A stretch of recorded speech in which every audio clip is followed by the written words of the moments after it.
नवी मुंबईतील तसेच माझ्या सिवूड करावेनगर विभागातील सर्व नागरिकांना दीपावलीच्या खूप खूप शुभेच्छा देतो। दरवर्षीप्रमाणे याही वर्षी आपण दगडखान कामगारांच्या जी वस्ती आहे त्या ठिकाणी दिवाळी साजरी करतो।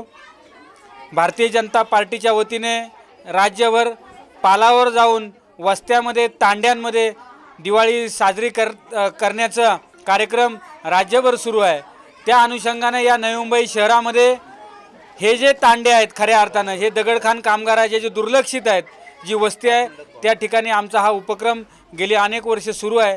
त्या अनुषंगाने आपण आज या ठिकाणी त्या मुलांना फराळ वाटप या ठिकाणी केलं। त्याचबरोबर आमच्या ज्या महिला भगिनी आहेत त्यांच्यासाठी साडी वाटपाचा कार्यक्रम होता। त्यानंतर दिवाळीचे फटाके वाटपाचा कार्यक्रमसुद्धा फटाके फोडण्याचा कार्यक्रमसुद्धा या ठिकाणी दरवर्षीप्रमाणे आयोजित केला। त्यावेळी यांच्या चेहऱ्यावरचा जो आनंद आहे तो खऱ्या अर्थानं पाहिल्यानंतर दिवाळी साजरी झाल्यासारखं दिवाळीचा सण जो आहे तो साजरा झाल्यासारखं या ठिकाणी वाटतं।